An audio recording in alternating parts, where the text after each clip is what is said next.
Hello goddesses, it's Sarah here with the Green Goddess. So I'm out here today harvesting raspberry leaf. It is towards the end of the summer. In fact, it's August 22nd today. And any herbal texts that I have referenced in regards to harvesting raspberry leaf always tell me that I should do it in the springtime or the early summer before the plant produces its fruit, or that delicious little raspberry that we love so much. However, it's the end of summer, and I thought to myself, I really want to harvest some raspberry leaf, and I'm not sure if I should do it right now, but I figured, what the heck? It's better late than never. And also, from what I've learned in herbology, is that when you harvest plants, it's all about the energy that the plant is. It has different cycles in its life. So there's a flowering cycle where the plant will produce its leaves and its flowers. And then the flower will be pollinated by a lovely little insect, and then it will produce fruit. And in the late summer, of course, the fruit is done. I have no fruit left on my raspberries. And so now the energy in the plant is going back into producing these crazy, super tall shoots, I've noticed. And the energy is going back into the root so that it can prepare itself for a long winter's nap. So the energy of the plant, when they say to harvest in the early spring, or in the early summer or in the springtime, it's simply because they want you to harvest the leaves before the energy of the plant goes into producing the flowers and the fruit. So when the energy is in the leaves, that's when it's most vibrant and it's the best for you. And I figured right now would be a good time to do it as well, because hi neighbors, I figured the best time to do it right now is also right now, because the energy is not in the fruit anymore. We've harvested it. The energy is starting to move into producing these shoots and into the roots. So I figure, why not? So what I'm doing is I'm going along and I'm harvesting these top shoots that have so rapidly grown. They are as tall as me. Some are even a little bit taller, and I'm 5'8", so I figured I'm just going to go and clip off the top portion where the leaves look really beautiful and healthy and vibrant. Now, you may wonder what raspberry leaf is good for. You may have heard that it is a really wonderful herb to use during pregnancy and childbirth, and in general for women's health and wellness. And I agree, all of my herbal books say the same thing. However, there is always information out there that people are sharing. I'm assuming that there's been a little bit of talk or experiences where maybe there's been a little bit of cautionary tales surrounding raspberry leaf. So that's what I wanted to talk with you today about what I could find in my herbal text to share with you about. Is this plant safe during pregnancy? Is it safe during childbirth? Is it safe when you're lactating? And so I want to reference today some of the what I feel are some of the top herbalists of our time, and share with you what I have found in their books. So let's do that. I'm going to lower this, and we're going to sit together, and I'm going to go over a few of my books with you, because I wanted to give you accurate information. I first referenced one of my best textbooks that I have on herbal safety. It's called the Botanical Safety Handbook, and it is a huge text that has compiled all the data that we currently have on clinical trials and safety trials for all the herbs that we have. So when I go to raspberry leaf, I just want to share with you what it says. So it classifies raspberry leaf as a 1A herb, which is a class 1 a safety class of 1 is the safest herb that we have.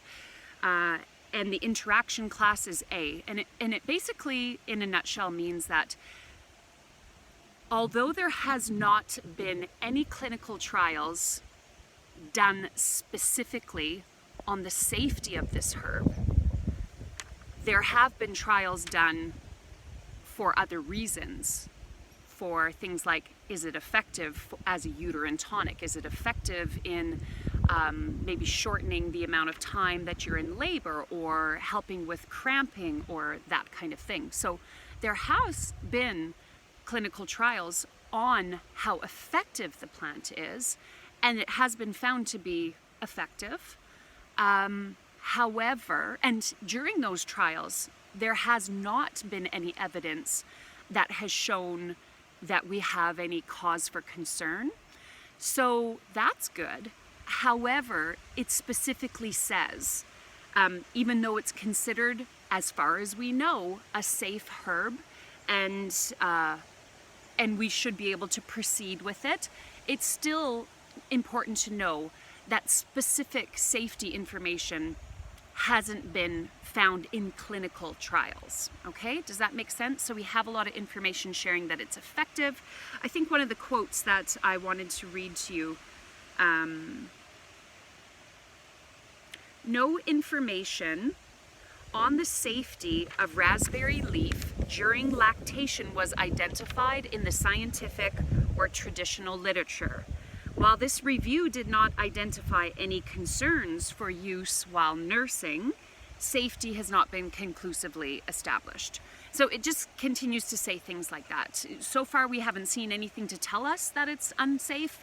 However, we haven't specifically studied its safety. And so from a medical, what I feel like I want to get across in this video is that from a medical standpoint and from the clinical trials, and when we like to put things to the test, we have not conclusively found whether raspberry leaf is categorically safe. Now, switching over to more of a traditional folk medicine point of view, from a midwifery point of view, from a herbalist point of view, from just anecdotal evidence of people using this herb for hundreds, if not thousands of years, the folklore, the folk medicine stories that have been passed down from one generation to another are typically quite glowing reviews for the use of raspberry leaf. But if you're one of those people who really want scientific evidence, you want to see the trials, you want to see the animal studies, you want to see all of those things, then we're not quite there yet, okay? So now I'm going to switch over from that kind of is it safe, is it not safe, to what, since we don't fully know from a medical standpoint and clinical trial standpoint, what are our herbalists telling us? What are some of our most famous herbalists that I feel we have today telling us about this herb, and especially when it comes to pregnancy and lactation and childbearing? So I always look to Susan Weed, who is a herbalist out of the United States, who is very, very big on women's health and childbearing years and menopause, all ages and stages of a woman's reproductive cycle. She is huge into those, into that sort of thing. That's her niche, let's say. I also like to turn to my personal herbalist teacher, which is Rosemary Gladstar. That's who I have studied to be a herbalist through, and I love Rosemary so very much and encourage you to look at her course if you're interested in becoming a herbalist. It's called The Science and Art of Herbalism. I love that course, and I just finished mine, so I'm waiting to see if I am officially considered a herbalist in the next few weeks, hopefully. So those women will say things like this. I want to share a little quotes with you from them. So Susan Weed is huge on medicinal infusions. So what is that? It's basically when you brew yourself a tea, but you do it medicinally strength. So you're using a large quantity of herb, and when you pour your boiling water on it, your tea kettle water, you will always usually use a mason jar. cap it once you get the water in there, and you will let it sit for at least 4 hours, if not 8 hours, or overnight.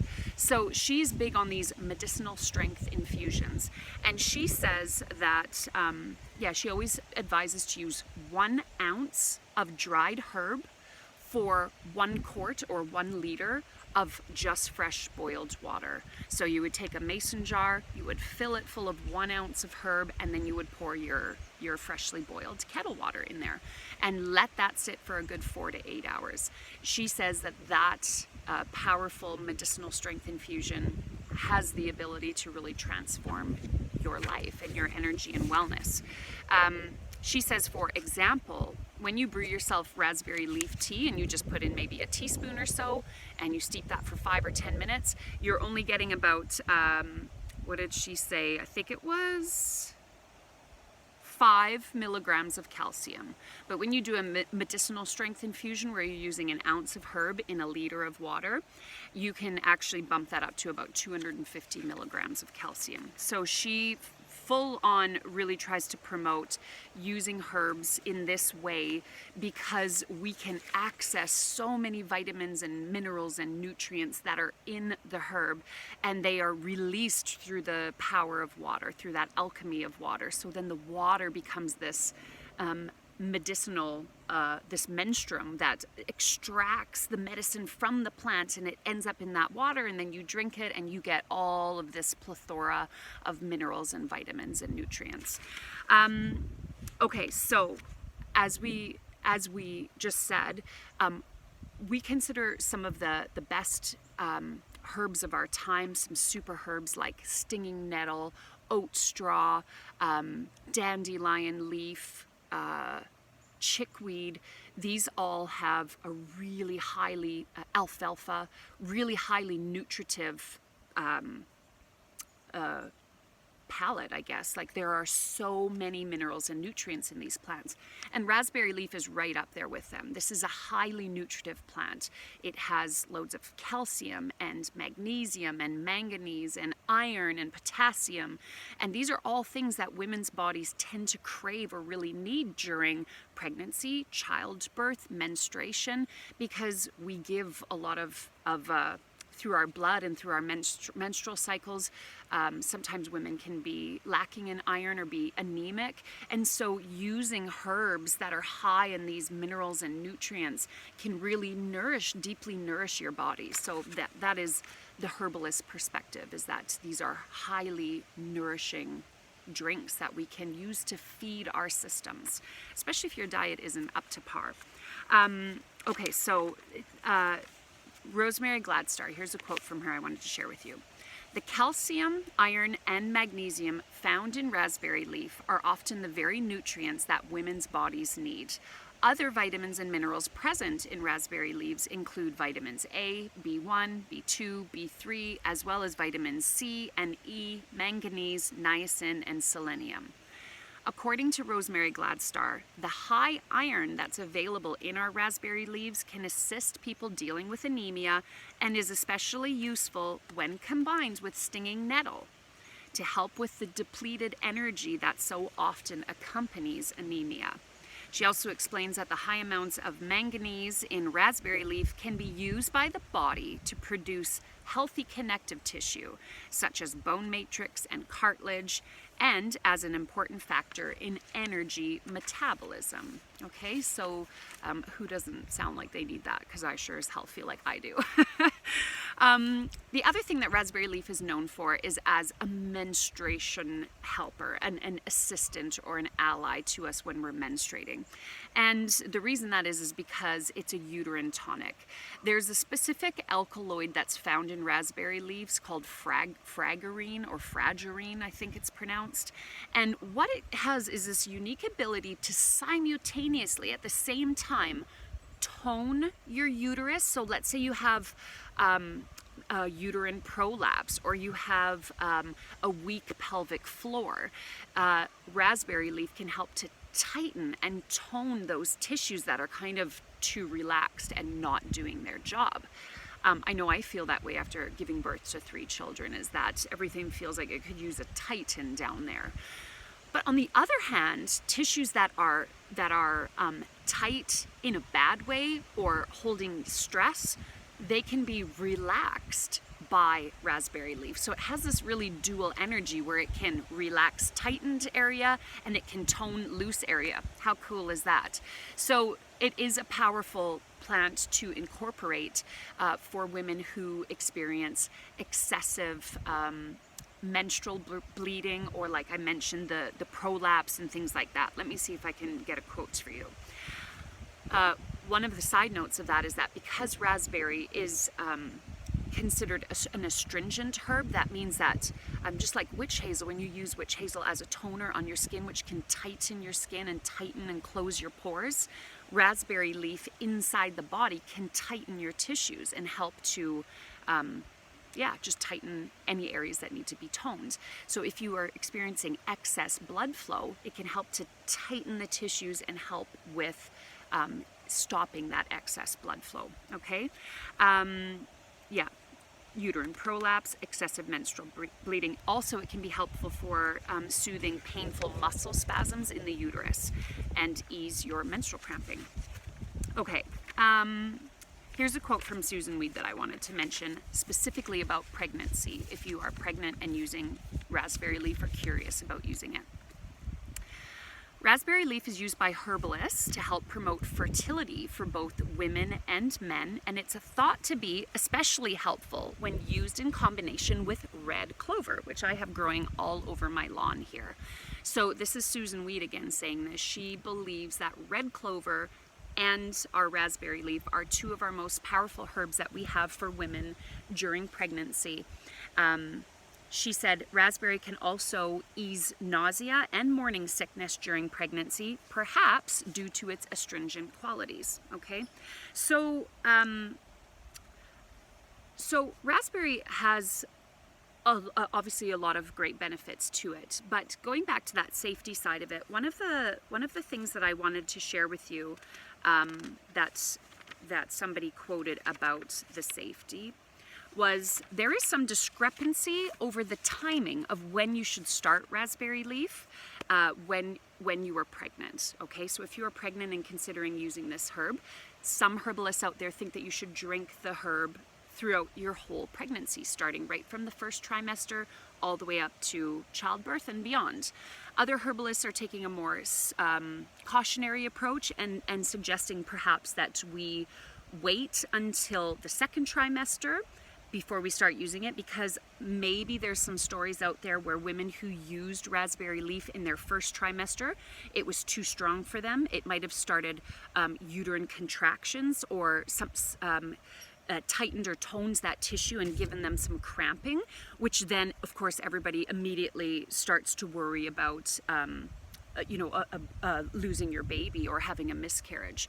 So I think overall, if you really want to take a safe side of it, the general consensus of what I could find through all of my herbalists and all of the studies that I did in preparation for this video was that if you want to be extra safe, you can wait, if you're pregnant, until about 32 weeks of gestation. Once you're at 32 weeks, which is in your final trimester, then you start drinking your raspberry leaf tea, anywhere, people said, between 1 and 6 cups a day, and that will help you in the final trimester of your pregnancy to tighten, tone, to basically exercise the uterus and get it prepared for childbirth. So if you want to play it really safe, even though we don't have information medically or through our clinical trials saying it's not safe, we still don't have that saying that it is safe. And from the herbalist perspective, herbalists have been using it, and midwives have been using this herb forever. And it sounds like most women can tolerate it through their whole pregnancy quite wonderfully, and it can be very beneficial for just creating an overall more positive experience for when you're birthing. However, there was a little quote I wanted to share with you from another one of my herbal books that is my favorite. It's The Boreal Herbal by Beverly Gray. In it, she talks about how she used the herb during her pregnancies with her children with great success throughout her all stages of her all trimesters of her pregnancy.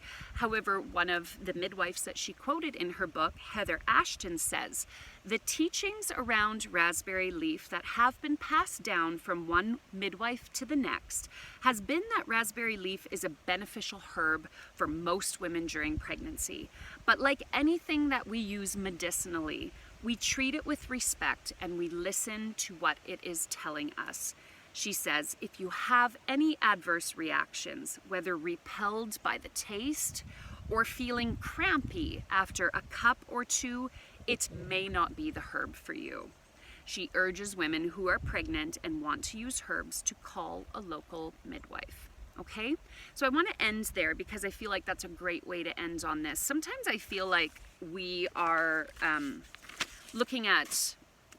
we're on two sides of the coin. On the one side, we want that scientific, clinical evidence and proof about a herb and its efficacy and safety before we feel confident using it.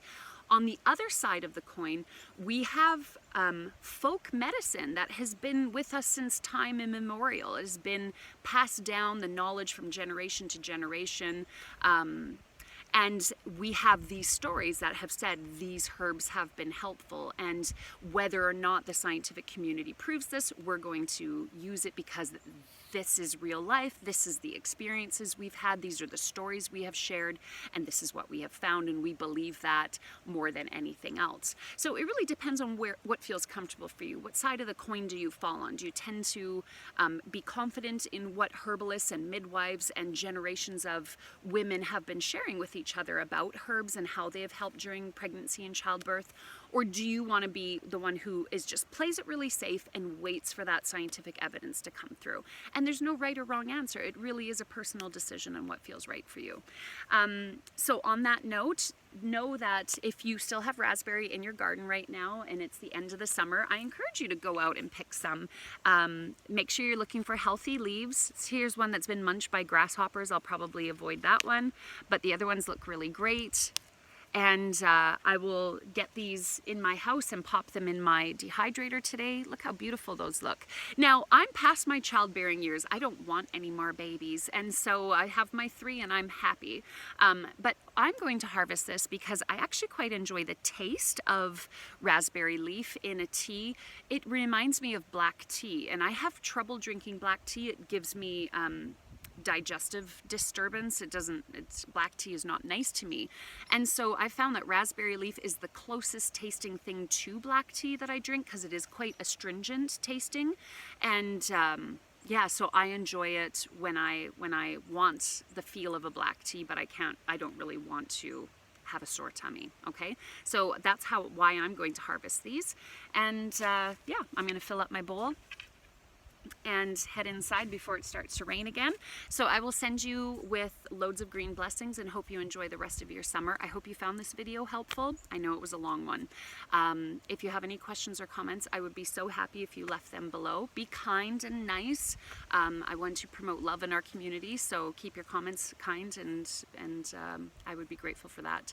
And I'm always here for you. If you have any questions at all, I'd be happy to always consult my herbal safety books for you if you have any questions about herbs that are safe during pregnancy. I know that this is a tender time for us and we really want to protect our babies. We get that ferocious mama energy that comes in and we want to do right by them and keep them safe. So I know you have a lot of questions about herbal safety when it comes to you being pregnant.